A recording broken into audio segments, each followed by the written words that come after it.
보면 성경 안에 우리 하나님의 마음이 다 기록되어 있습니다. 여러분들 연애할 때 연애 편지를 한 번씩은 경험을 해보셨지요? 연애 편지를 받으면 어떠시던가요? 한 문장 딱 읽어보면 남편의 그 사랑하는 사람이 보낸 편지의 마음을 다 읽어 알 수 있을 정도로 한 문장 안에 마음을 실어서 보내지요. 남자들은 그 한 문장에 목숨을 겁니다. 한 문장 딱 읽고 여자친구가 이 뭔가 받지 않으면 안 되니까 첫 문장에 굉장히 심혈을 기울여서 편지를 쓰게 되지요. 저는 아직도 기억나는 게 이게 글재주가 없어가지고요. 아담이 하와를 처음 봤을 때 그때 했던 그 말씀이 있지요. 그거를 제가 또 이용해 먹었잖아요. 네, 뼈 중에 뼈, 살 중에 상이라. 그랬더니 아내가 별로 시큰둥했다고. 너무 펀이한 거니까. 근데 성경 말씀에 보면 하나님이 쓰신 말씀들, 우리에게 전해준 말씀들이 하나님 우리에게 전해주시는 귀한 은혜가 있는 말씀, 그 마음이 다 드러나 있는 말씀입니다. 창세기 1장부터 우리에게 하나님이 주시는 것이 무엇이냐면 복입니다. 그래서 6일 동안 창조하실 때 마지막 날, 여섯째 날 사람을 창조하시고 난 다음에 복이 있다라는 말씀을 선포하신다라는 거지요. 그 이후에도 그 복에 대한 말씀을 곳곳에 많이 적어놓고 계십니다. 여러분들 신약에 들어가서 예수님이 가르쳤던 첫 말씀이 뭔지 아십니까? 우리 한국말에는 심령이 가난한 자는 이라고 시작하지만 원어에 보면 복이 있나니로 시작을 합니다. 예수님이 신약을 열면서 처음 가르쳤던 말씀도 복으로 시작을 합니다. 그만큼 우리 주님은 우리에게 복을 나눠주고 싶어 하는 마음이 있습니다. 제가 그래서 오늘 시편 말씀을 함께 나눌 텐데 이 시편 1편 말씀은 이런 느낌이 있어요. 어떤 거냐 하면 여러분들 건물을 짓고 난 다음에 그 입구가 있지요. 집에도 현관이 있습니다. 여러분들 어떤 집이든 현관이나 입구를 지저분하게 두는 데는 한 가정도 없습니다. 최대한 입구는 아름답게 좋게 그리고 산뜻하게 냄새도 좋은 냄새가 나게 하지요. 왜냐하면 첫 현관을 들어섰을 때 그 현관의 모습을 통해서 그 집을 대충 짐작하기 때문에 그렇습니다. 그래서 요새 아파트를 지을 때도 현관이 어떻습니까? 굉장히 심플하게 지은 데도 있지만 굉장히 화려하게 그 입구를 만드는 곳도 있고 그 입구가 어떻게 되어 있는지가 참 그 아파트마다 품격이 있는지 없는지를 또 이게 좌우할 수 있는 그 모습들이 있지요. 자, 시편을 건물로 좀 비교해 볼까요? 그러면 시편은 총 150동으로 지어진 아파트라고 보시면 됩니다. 그 아파트의 단지 이름은 이렇게 제가 지어봤어요. Praise and Pray. 워낙 요새 영어로 많이 하니까 한국말로 하면 찬양과 기도. 찬양과 기도라는 이 아파트의 이름이 찬양과 기도라는 이름입니다. 그렇다면 그 단지로 들어가면서 정문에 붙어있는 현판에는 무엇이라 적혀 있을까라는 거지요. 아파트에 딱 들어가면 아파트 현관에 또 아파트 정문에 적혀 있는 글자가 무엇일까라는 거지요. 이 시편이라는 이 아파트, 이 건물의 현관을 딱 들어서면 이렇게 첫 글자가 기록되어 있습니다. 복 있는 사람은 이라는 거지요. 복 있는 사람이 들어가는 것이 시편 150편 전체의 말씀입니다. 그렇다면 150편 전체를 통해서 우리 주님이 우리에게 말씀하고 싶은 게 뭘까요? 복 있는 사람입니다. 한마디로 말씀드리면 복 있는 사람은 어떤 사람들일까요? 시편을 적고 있는 사람들이라는 거지요. 시편을 적은 사람들을 보면 정말 여러 가지 주제로 적고 있습니다. 여러 가지 느낌과 감정과 여러 가지 모습으로 적고 있는 그 시편의 기록들을 보게 됩니다. 그런데 한 가지 공통점이 있어요. 뭐냐 하면 이 시편을 쓰려면 하나님하고 가까워야 됩니다. 그래서 시편을 읽을 때마다 이 시편 기자는 이렇게 하나님과 친밀한 관계를 가지고 있었구나 라는 것을 볼 수 있는 거지요. 고난 가운데 그렇게 울부짖었던 시인도 있고요. 시편의 기자도 있고요. 괴로운 가운데 또한 기쁨 가운데 찬양 가운데 드리는 시편 기자도 있습니다. 저마다 자기가 만나는 그 친밀함 가운데 이 시편을 쓰고 있다라는 거지요. 다 무엇을 의미합니까? 그 친밀함을 누리는 모든 사람들이 복이 있는 사람들이다 라고 이야기하는 겁니다. 이 시편 1편, 바로 이 시편 1편이 시편 150편을 열어주는 그 현관과 같은 역할을 하는 것이고, 또한 시편 150편이 무슨 내용을 적고 있는지를 알려주고 있는 것이 이 1편의 말씀입니다. 특별히 1편 1절 가운데 처음으로 시작하는 단어가 뭡니까? 복입니다. 복. 히브리 말로 말하면 아쉐레이라는 히브리어를 쓰고 있는데, 그 말은 복이 있다라는 그 의미입니다. 참 그 의미가 의미심장합니다. 시편으로 들어가는 독자들에게 이제 이곳이 어떤 곳인지를 알려주는 그 어휘가 아쉐레이라는 그 말씀입니다. 이 아쉐레라는 단어는 구약의 총 45번을 45번을 적고 있습니다. 그 가운데 이 시편에서만 26번을 쓰고 있어요. 그런데 참 재미있는 것이 무엇이냐면, 이 아쉐레이라는 복이 있다라는 말은 대부분이 지혜의 시에 적혀 있다라는 겁니다. 여러분들 이 시편을 여러 가지로 나눠요. 뭐 지혜의 시도 있고, 다시 오신 예수님에 대한 그 메시아에 대한 메시아 열망시도 있고, 굉장히 여러 가지 군으로 나눌 수 있는데, 그 가운데 가장 대표적인 것이 오늘 1편이 속해 있는 시편 1편이 속해 있는 이 지혜의 시입니다. 그런데 이 아쉐라는 단어가 이 지혜의 시에 거의 다 소속되어 있다라는 거지요. 이 복이 지혜와 어떤 관련을 맺고 있을까? 그럼 지혜가 뭘까라는 거지요. 그 지혜가 뭐냐 하면, 이 혼란스럽고 방향을 찾기 어려운 이 상황 가운데 삶의 방향과 삶의 길을 찾는 능력, 그것이 지혜입니다. 갈 길을 알지 못해요. 그리고 혼란스러워요. 그 가운데 바른 길을 찾아가는 것이 지혜라는 거지요. 그러니까 복은 무엇을 의미합니까? 어둡고 캄캄한 가운데 올바른 길을 찾아 걸어가는 삶 속에서 발견되어지는 것이 복이다 라는 겁니다. 러시아의 작가였던 톨스토이 기억하신가요? 톨스토이가 신앙생활을 했다고 합니다. 15살 때까지 10대 때 신앙생활을 했었는데 그 신앙을 떠났다가 55세 때 됐을 때 다시 신앙으로 돌아옵니다. 그때 쓴 글 가운데 하나가 신앙론이라는 글을 썼는데, 그 글 가운데 이런 고백을 했어요. 나의 지나간 55년간 살아오는 동안 내 인생 최초의 15년간의 소년기를 제외하고는 나는 안식을 경험하지 못했다. 안식을 알지 못하고 살아왔다. 내가 18세 되던 때 한 친구가 찾아와 신이 인간을 만든 것이 아니라 인간이 신을 만들었다고 나를 설득했다. 나는 그 말이 진리라고 생각했다. 그래서 나는 어렸을 때에 가족의 종교인 기독교를 떠나기로 결심했다. 나는 종교를 포기하는 것이 자유를 얻는 길이라고 생각했다. 나는 심지어 종교는 속박이라고 생각했다. 그러나 내 나이 55세, 이제 나는 내가 버린 어머니의 품과 같은 신앙의 품으로 돌아온다. 나는 종교로 돌아오는 것이 아니다. 나는 예수 그리스도에게로 돌아왔다. 그리고 예수 안에서 나는 다시 참된 안식을 발견했다 라고 고백을 했답니다. 이게 복이지요. 55년, 그 가운데 15년을 제외한 그 나머지의 인생 가운데 길을 찾지 못하고 그렇게 자기가 올바른 길로 가고 있다라고 생각했지만 어둠의 길을 헤매고 있다. 다시 예수 그리스도를 만나고 이것이 참 안식이다라는 것을 고백했던 톨스토이의 이 고백은 진정한 복이 무엇인지를, 진정한 지혜가 무엇인지를 우리에게 알려주는 고백이기도 합니다. 여러분, 이렇게 한번 여쭤볼까요? 여러분들 복 있는 사람입니까? 보통 이렇게 여쭤보면 약간 당황하면서 대답을 잘 못하기도 하고 생각이 깊이 잠기기도 합니다. 다른 사람들로부터 복이 많다는 말을 듣고 사십니까? 이건 또 이게 좀 더 얘기가 다 달라져요, 그죠? 네. 그러면 보통 이제 어떤 분들이 이렇게 얘기하죠. 복도 지지도 없는 인생입니다. 뭐 이렇게도 얘기를 하기도 합니다. 아무리 노력해도 복이 없기 때문에 되는 일이 없다고 생각을 하는 거지요. 가정도 능력도 환경도 복이 없다고 생각을 합니다. 그러나 실제가 그렇지 않습니다. 특히 예수를 영접한 사람은 누구나 복이 있는 사람인 줄 믿습니다. 정말 그렇지요. 그런데 이렇게도 얘기하는 분들이 있어요. 예수 믿어도 안 되는 건 안 되던데요. 이렇게 얘기하시는 분도 있을 수 있습니다. 그런데 이렇게 고백한다는 것은 복이 진짜 무엇인지를 잘 모르고 있다라는 거지요. 시편 1편에 보면 그 첫 번째 문장, 엄밀히 말하면 첫 번째 문장이 1절이 아닙니다.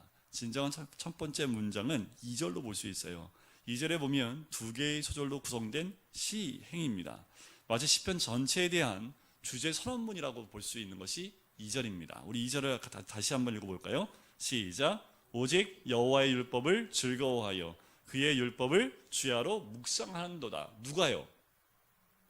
1절 맨 앞절에 있는 그 단어와 연결해야 됩니다. 복 있는 사람은 오직 여호와의 율법을 즐거워하여 그의 율법을 주야로 묵상하는도다. 이 시편 기자가 단도직입적으로 직설적으로 얘기합니다. 복 있는 사람은 이런 사람입니다 라고 이야기하지요. 복 있는 사람은 누구고 무엇을 하는 사람인지를 정확하게 조명해주고 있는 것이 2절 말씀입니다. 다른 시에서 발견되는 여호와의 율법이라는 말, 오늘 본문에도 나오는 2절의 여호와의 율법인데 이것은 드러난 하나님의 뜻을 의미하는 거지요. 하나님의 가르침 혹은 하나님의 교훈으로 번역할 수 있습니다. 이 율법은 사람이 삶 속에서 걸어가야 될 좋은 길을 알려주고 있는 것, 그것이 여호와의 율법이지요. 그렇다면 복이 있는 사람은 누구입니까? 1절에 보니까 악인들의 꾀를 따르지도 않고 죄인들의 길에 서지도 않고 오만한 자리에 앉지도 않는 사람. 이건 좀 직접적이지 않습니다. 그렇죠? 그렇다고 이렇게 하지 않는 사람이 다 복 있는 사람이냐? 그렇지 않은 거지요. 그렇게 따르지 않으면서 어떤 사람입니까? 여호와의 가르침, 그것을 좋아하는 사람이라는 거지요. 여호와의 가르침에 인생의 최고의 즐거움을 누리는 사람. 그러니까 이런 거죠. 말씀을 배울 때가 제일 좋아. 말씀 읽을 때가 이렇게 기쁘고 즐거운지 모르겠어요. 말씀 읽을 때마다 그 말씀이 꿀속보다 더 단 말씀으로 내 입이 달달하다라는 거지요. 저만 그래요, 그죠? 아멘 나올 줄 알았거든요. 자, 이런 사람이 복이 있는 겁니다. 물론 다른 사람들은 이렇게 사는 사람을 이상하게 바라볼 수 있어요. 누가 하나님의 가르침을 인생 최대의 만족과 쾌락과 기쁨과 즐거움으로 삼을 수 있느냐고 그렇게 물어볼 수도 있습니다. 복 있는 사람은 무엇을 하는 사람이라고 나옵니까? 그 다음에 이어지는 말이 그의 율법을 주야로 묵상하는 자로다. 자, 여호와의 율법을 주야로 묵상한다. 이 말은 읊조린다라는 말입니다. 여호와의 율법을 주야로 읊조리는 사람이다. 자, 주야로 읊조린다는 것은 무엇을 의미할까? 그래서 주야는 무엇을 의미합니까? 밤낮을 의미하는 거지요. 그래서 양극 대칭법을 이용한 건데 그 말은 뭐예요? 밤하고 낮에만이요? 아니요. 온종이라는 거지요. 온종일 전 생애에 걸쳐서 변함없이 여호와의 가르침을 즐거워하고 가까이하고 기뻐한다라는 겁니다. 그리고 사모하고 갈망하는 태도를 가르친다는 거지요. 그리고 바로 그런 삶을 사는 사람의 말로 진짜 복 있는 사람이다라는 겁니다. 아멘입니다. 밤낮이라는 어구를 통해서 시인은 밝은 날이든 어두운 날이든 삶의 기쁜 날이든 슬픈 날이든 건강할 때든지 병들 때든지 성공할 때든지 실패할 때든지 한결같이 여호와의 율법, 그 가르침을 늘 읊조리는 그 사람이 어떤 사람이라고요? 복이 있는 사람이라는 겁니다. 늘 우리의 입술에 무엇이 있다라는 겁니까? 읊조리는 여호와의 말씀, 그 율법이 내 입술에서 떠나지 않고 읊조리고 있다라는 겁니다. 자, 여기서 성경 우리가 번역된 말씀에는 읊조리다라는 표현이 아니라 묵상하다라는 표현으로 번역이 되어져 있는데 이 읊조리다라는 말은요, 원어에 보면 이런 말이 있어요. 동물이 울음소리, 동물이 우짖다라는 의미가 읊조리다라는 그 말 안에 뜻에 있습니다. 마치 이 시편 기자가 묵상하는도다라는 그 말은 뭐냐면 그 시인이 어려움에 처했을 때 연약한 새들처럼 울면서 하나님의 도움을 구한다. 그리고 간절히 기다리는 그 모습을 그리고 있다라는 거지요. 그것이 복 있는 사람이라는 겁니다. 시인이 율법을 읊조리는 이유는 바로 절박한 상황, 하나님의 도움이 없이는 희망이 보이지 않는 그 상황 가운데 하나님을 기다리는 그 모습으로 말씀을 읊조리고 있다. 그것이 복 있는 사람이다 라는 겁니다. 환난 중에 낭망하지 않고 고난 가운데 다른 곳에 도움을 청하지 않고 그 힘든 가운데도 하나님께 도움을 구하며 여호와의 말씀을 읊조리고 묵상하고 있는 사람이 참다운 복이 있는 사람이다 라고 이야기하고 있는 거지요. 시편 1편은 주님의 길로 걸어가면서 얻는 참다운 삶의 방식을 또한 우리에게 적극적으로 진술해주고 있는 거지요. 악인의 꾀를 따르지도 않고 죄인의 길에 서지도 않고 오만한 자들의 자리도 앉지 않으며 하나님의 뜻을 따라 사는 것을 진정한 기쁨과 즐거움으로 삼는 인생이야말로 복 있는 인생이다 라고 우리에게 알려주고 있는 겁니다. 시편 기자가 말하고 있는 그 복은 천국에서만 누리는 복이 아니라는 겁니다. 이 복은 어디서 누리는 복일까요? 이 땅입니다. 이 땅. 이 땅은 어떤 땅일까요? 희노애락이 있는 땅입니다. 슬픔도 있고 아픔도 있고 고통도 있고 실패도 있고 아픔이 있는 이 땅 가운데서 누리는 복이 있는 사람이라는 거지요. 무수한 난관과 장애물 가운데에도 세상도 너무나 잘 알고 있는 그 시편 기자, 얼마나 힘들고 어려운 그 환경이 있는 것을 아는 사람이지만, 그리고 하나님 믿는다고 만사 형통하지 않다라는 것을 알고 있는 이 시편 기자, 그럼에도 불구하고 또 이 세상은 함정과 올무로 그리스도를 믿는 사람이 살기에는 너무나 힘들고 어려운 고난이 있는 이 땅이라는 것을 알면서도 이 시편 기자는 이렇게 하나님 말씀을 즐거워하는 사람, 그리고 그 말씀을 읊조리는 사람은 복이 있는 삶을 사는 사람이다 라고 이야기하고 있다는 거지요. 아무리 힘든 세상임에도 불구하고 여호와의 가르침에 주의를 집중하고 그것을 따라가는 삶을 살기로 결단하는 사람, 그것이 삶의 방식이라고, 어떠한 계획을 꾸미는 악인이나 하나님을 알기를 우습게 여기는 죄인이나 하나님을 향해서 빈정대며 그 하나님이 어디 있어? 라고 주절대고 오만하는 불순한 자와 다른 삶의 가치를 가지고 있는, 저러나 우러나 치우치지 않고 오로지 그 말씀 가운데 서 있는 그 사람에 대해서 복이 있다라고 이야기하는 거지요. 복이 있는 사람, 그 사람은 이 세상에 살고 있지 않은 별나라에 살고 있는 사람이 아니라는 거예요. 현재 살고 있는 그 모든 고난과 아픔 가운데에서 복이 있는 삶을 선택해 나가는 사람이라는 겁니다. 이렇게 살면 어떻게 될까요? 이렇게 살면 따돌림 당하기가 좀 쉽지요. 왜요? 세상 사람들이 말하는 그 죄인의 길도 가지 않고 오만한 자의 자리도 앉지 않고 그리고 악인의 꾀도 따르지 않으니까 어떻게 될까요? 조금 왕따 당하는 경우가, 따돌림 당하는 경우가 좀 있겠지요.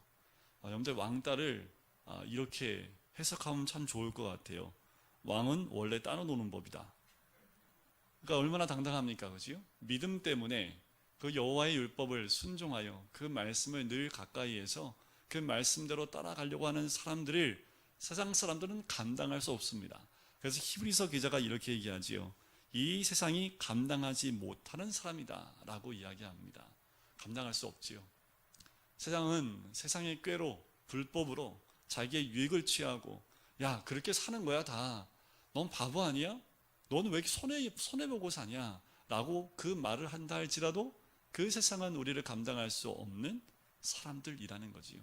우리는 세상의 왕따입니다. 왕따가 뭐라고요? 왕은 원래 따로 노는 법이라고. 그 사람들이 놀 수 있는 법이 아니지요. 우리는 그리스도를 따라가는 인생이기 때문에 그리스도 안에서 누리는 참된 복을 누리는 사람인 줄 믿습니다. 어느 초등학교 교사가 나눴던 말씀입니다. 하루는 이제 시험 감독을 하는데 반에서 제일 공부 잘하는 한 친구가 있었대요. 이렇게 보는데 이제 이 친구 이렇게 왔다 갔다 하는데 문제를 다 풀었는데 한 문제만 물더래요. 공부 잘하는 친구인데, 그런데 옆에 있는 친구가 그 문제의 답을 알고 있었던 거예요. 그러니까 뭐 초등학생이니까 뭐 가까이 있으니까 봤나 보지요. 그러니까 이제 그 친구를 툭툭 찌르면서 보고 쓰라고 치니까 이제 이 공부 잘하는 친구가 끝까지 안 보려고 막 그러니까 계속 찌르면서 봐 계속 안 보려고 하다가 결국 어떻게 했을까요? 보고 쓰더랍니다. 그래서 그 선생님이 그랬대. 이놈 시험에 빠졌구나. 선생님 마음이 참 안타까웠대요. 시험이 다 끝나고 이제 애들이 이제 시험지 답안지를 다 내놓고 나가는데 이 공부 잘하는 친구가 끝까지 이 답안지 잘 집중하지 못하고 일어나지 못하더랍니다. 그리고 마지막에 이 답지를 내면서 얼굴이 펄개가지고 가지고 오면서 울먹이더래요. 그러면서 선생님한테 이렇게 얘기했답니다. 선생님, 빵 좀 주세요. 제가 하나 보고 썼습니다. 하고 선생님한테 이 답지를 딱 주더래요. 그러니까 선생님이 그 아이를 끌어안고 네가 복이 있는 놈이다 하면서 같이 울었다고 합니다. 이게 진짜 복 있는 사람 아닐까요? 이 시대는 그렇게 누구 것을 보고 내 점수가 더 올라가는 것에 그 마음을 많이 뺏기지만, 저는 이 아이는 그것이 너무나 마음이 아팠던 거지요. 결국은 자기의 모든 것을 내어놓고 자기의 잘못을 인정하는 그 모습을 그 선생님이 보고 야, 네가 진짜 복 있는 놈이다 하며 끌어 안아줬다고 합니다.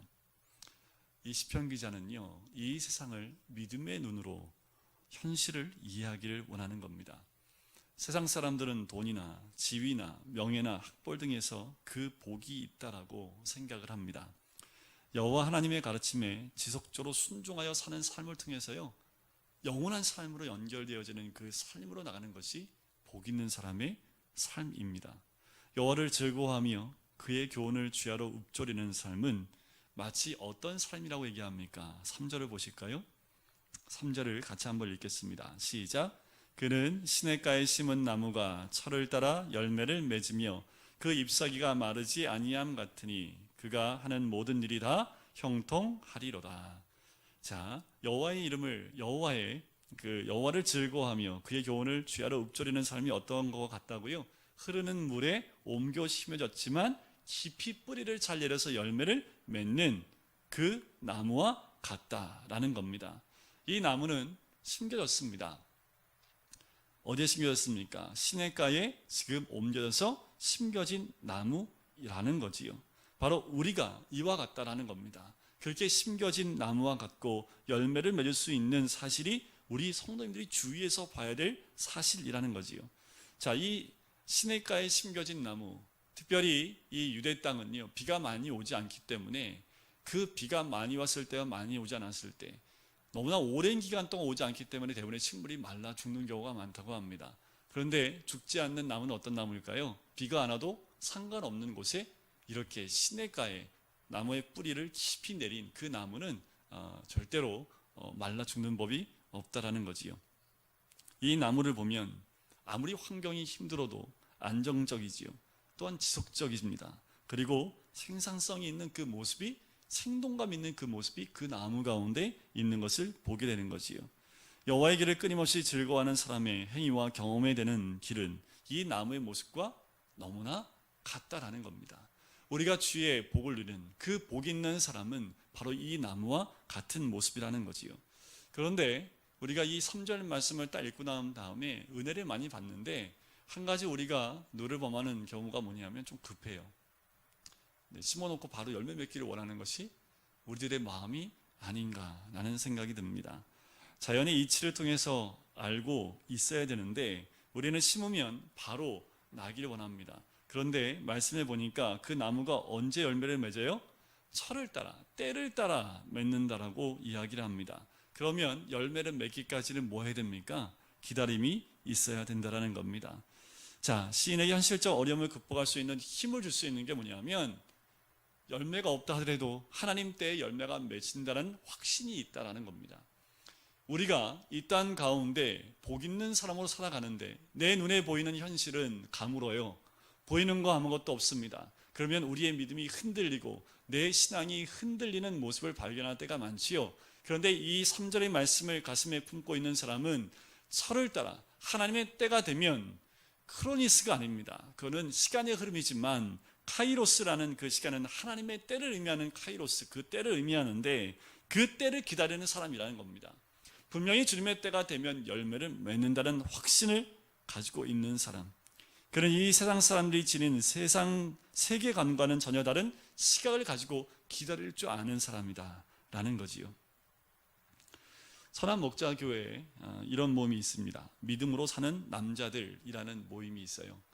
첫 모임을 할 때 이런 다짐을 했답니다. 그래서 선언문을 작성을 했대요. 그래서 이 선언문을 적어놓은 것을 제가 봤는데 도전이 많이 되더라고요. 굉장히 많이 돼요. 제가 한번 읽어볼게요. 남자분이 2분, 네, 아직 결혼 안 하지 않은, 네, 한 명까지, 아유 우리 어린애까지 있네. 네, 자, 이 아버지들이, 이 믿음으로 사는 남자들이 이제 서로 고백한 내용입니다. 뭐냐면 이렇습니다. 하나님, 제가 남자입니다. 아버지입니다. 남편입니다. 가장입니다. 이제 세상 의지하던 줄을 온전히 끊겠습니다. 직장에서 불의한 방법으로 계약하지 않겠습니다. 술자리를 피하겠습니다. 먹고 사는 걱정 근심하지 않겠습니다. 집에서 화내고 짜증내지 않겠습니다. 자녀들을 위하여 매일 축복 기도해 주겠습니다.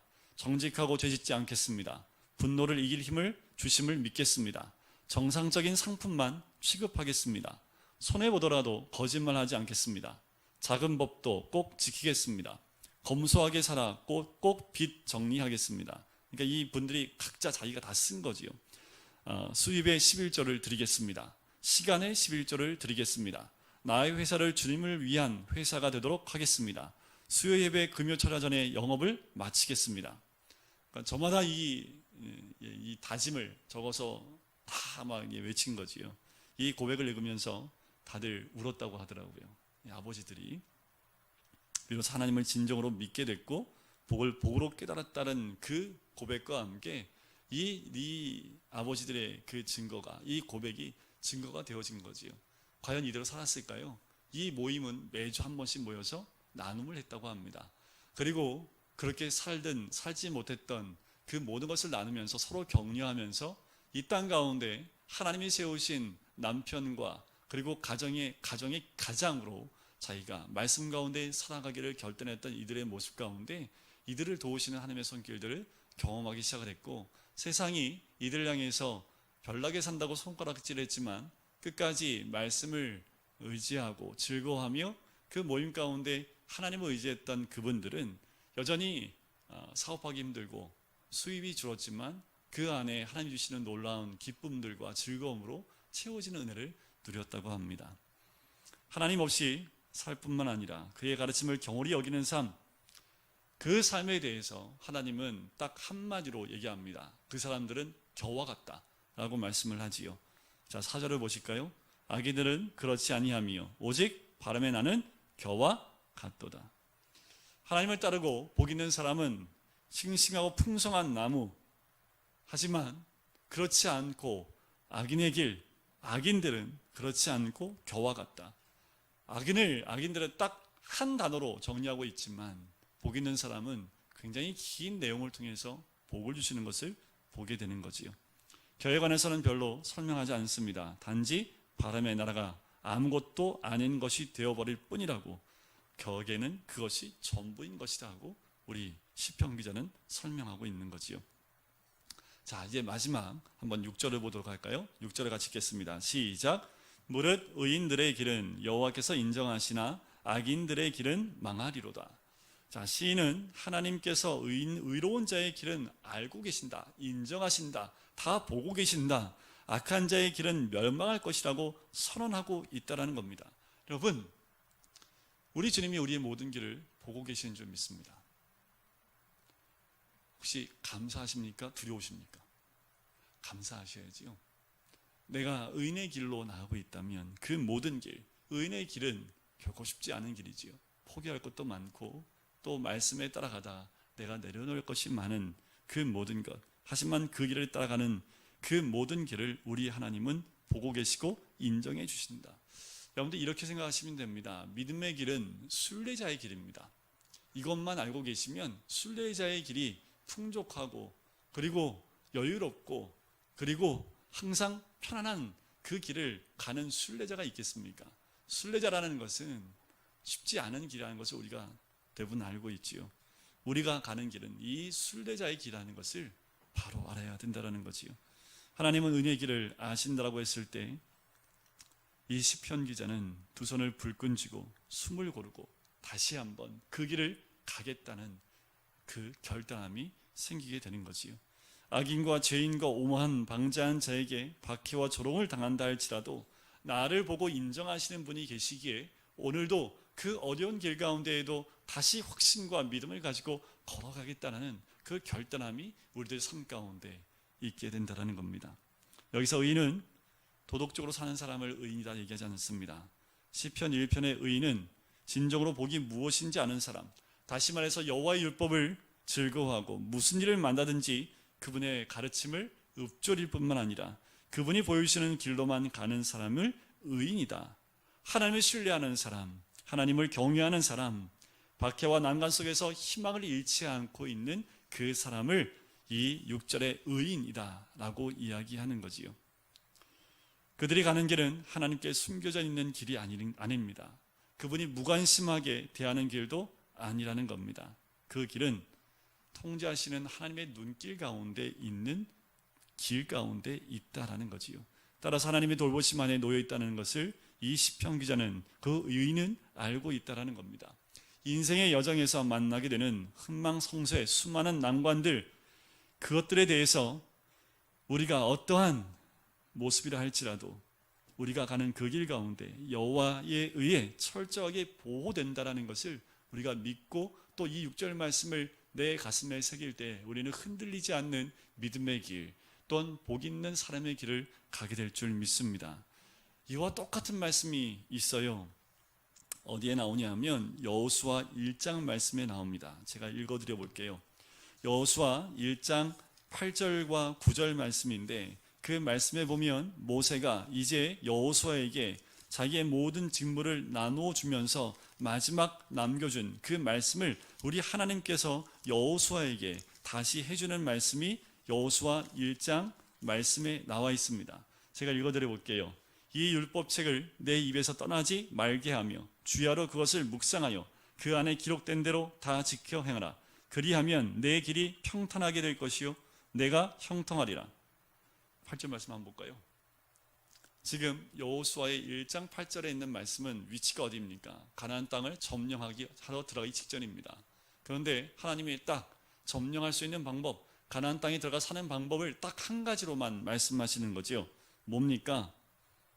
이 율법책을 내 입에서 떠나지 말게 하며 주야로 그것을 묵상하여 그 안에 기록된 대로 다 지켜 행하라. 그러면 인도해 주겠다라는 겁니다. 그러면 내 삶 가운데 형통한 길을 열어주겠다라는 겁니다. 좌로나 우로나 치우치지 말라라고 이야기하고 있는 거지요.